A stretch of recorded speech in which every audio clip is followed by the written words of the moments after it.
Fellow Nigerians, it is exactly 3 decades today that Nigerians went to the polls to exercise their inalienable right to elect a president of their choice to lead the transition from military dictatorship to a representative government of the people.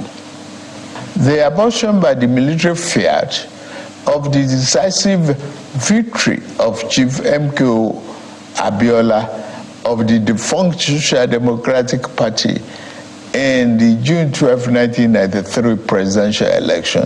Up to that time, the fairest and the freest election in the country's political evolution turned out, ironically, to be the seed that germinated into the prolonged struggle that gave birth to the democracy we currently enjoyed since 1999.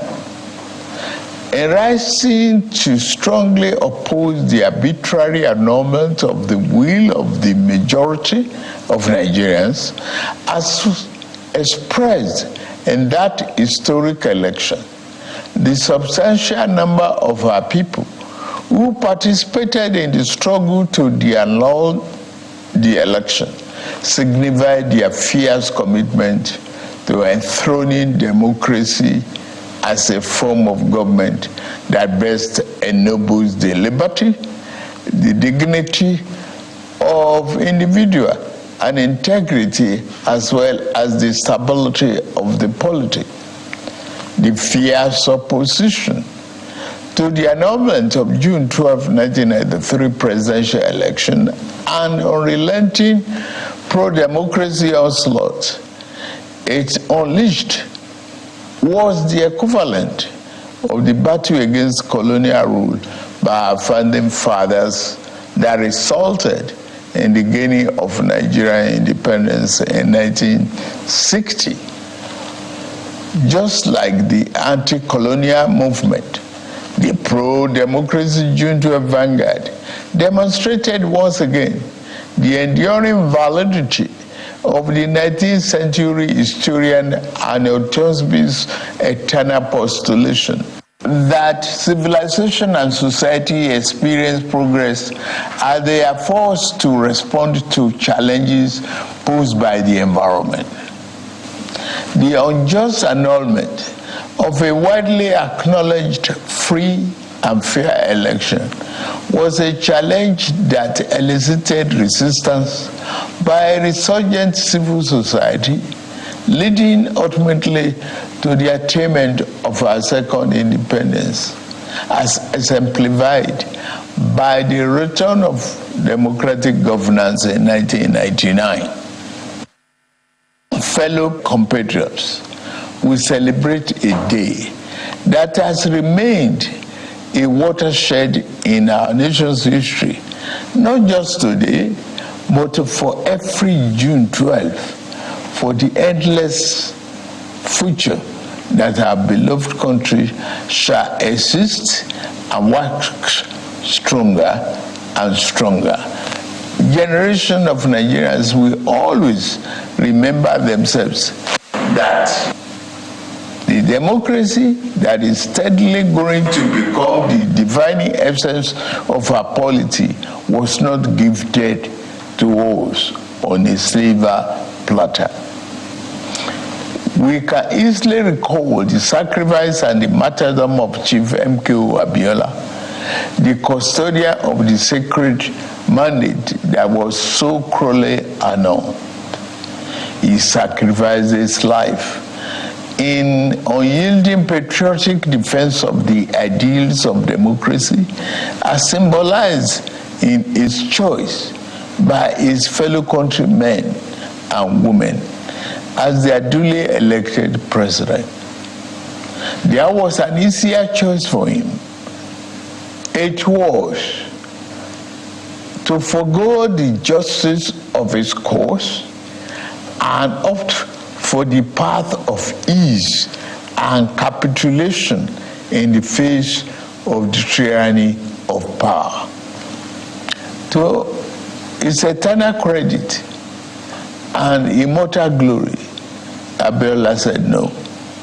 He demonstrated the time-tested eternal truth that there are certain ideals and principles that are far more valuable than life itself. Every day on this day, down the ages, we will recall the several heroes of democracy, such as Kudirat Abiola, wife of Chief Abiola, who was brutally murdered while in the trenches fighting on the side of the people. We remember Pat Alfred Rwani, one of the heroes of our independence struggle, and Major General Shehu Musaya Adua, retired, who was silenced by the military junta while in pursuit of democracy.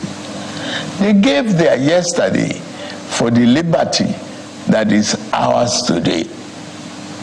The point is that we must never take this democracy for granted.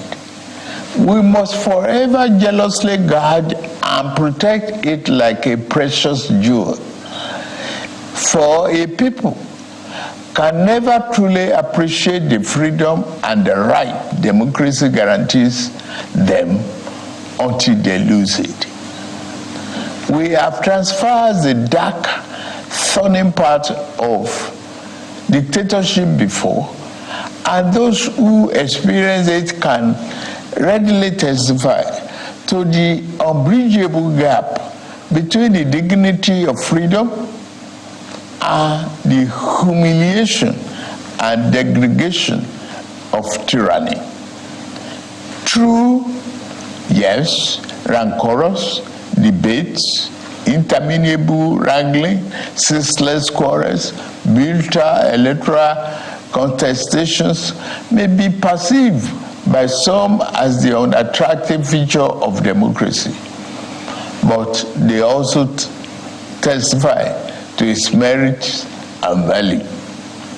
This year, we held the 7th in the cycle of elections that have become sacred ritual of our democratic practice in this dispensation since 1999.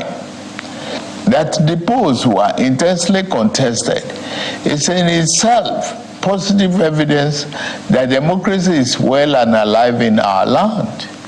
It is only natural that even as those who won and experienced victory in various elections are elated and fulfilled, those who lost are disenchanted and disappointed. But the beauty of democracy is that those who win today can lose tomorrow, and those who lose today will have an opportunity to compete and win in the next rounds of elections. Those who cannot endure and accept the pains of defeat in elections do not deserve the joy of victory when it is their turn to triumph. Above all, those who disagree with the outcome of the elections are taking full advantage of the constitutional provisions to seek redress in court.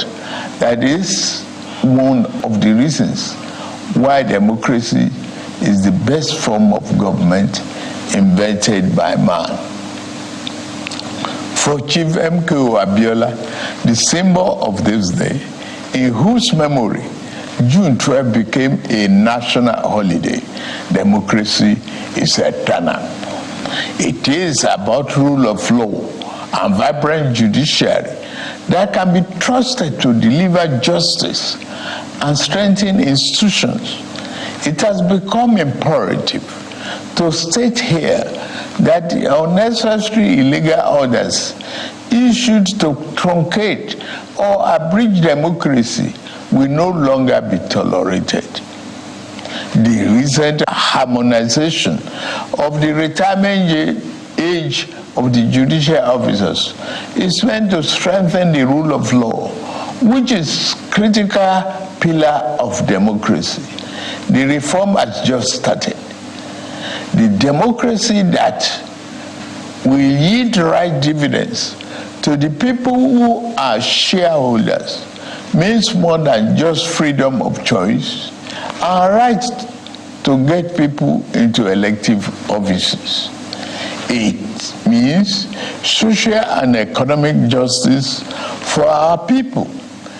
To the winner of June 12 democracy offers the best chance to fight and eliminate poverty. 30 years ago, he christened his campaign manifesto "Farewell to Poverty" because he was convinced that there is nothing defined about poverty. It is a man-made problem that can be eliminated with clearly thought out social and economic policies. It is for this reason that in my inauguration address on May 29, I gave effect to the decision taken by my predecessor in office to remove the fuel subsidy, the albatross, and free up the collective use of much needed resources, which had hitherto been pocketed by a few rich. I admit the decision will impose extra burden on the masses of our people. I feel your pain. This is one decision we must bear to save our country from going under and take our resources away from the stranglehold of a few unpatriotic elements. Painfully, I have asked you, my compatriots, to sacrifice a little more for the survival of our country. For your trust and belief in us, I assure you that your sacrifice shall not be in vain. The government I lead will repay you through massive investment in transportation, infrastructure, education, regular power supply, healthcare, and other public utilities that will improve the quality of lives. The democracy MK Abiola died for is one that promotes the welfare of the people over personal interests of the ruling class, and one where the governed can find personal fulfillment and happiness. That is the hope MK Abiola ignited throughout our country in 1993. On this year's Democracy Day, I enjoy all of us, to rededicate ourselves to strengthening this form of government of free people that has been our guiding light these past 24 years. In particular, those of us who have been privileged to elect into public office at various levels in both the executive and legislative arms of government must recommit ourselves to offering selfless service to the people and delivering concrete democracy dividend in accordance with our electoral promises. On my part and that of my administration, I pledge anew our commitment to diligently fulfilling every component of our electoral pact with the people, the Renew Hope agenda. We shall be faithful to truth, faithful to equity, and faithful to justice. We shall exercise our authority and mandate to govern with fairness, respect for the rule of law, and commitment to always upholding the dignity of all our people. On this note, I wish us a happy Democracy Day celebration and pray that the light of liberty shall never be extinguished in our land. Thank you all, and may God continue to bless the Federal Republic of Nigeria.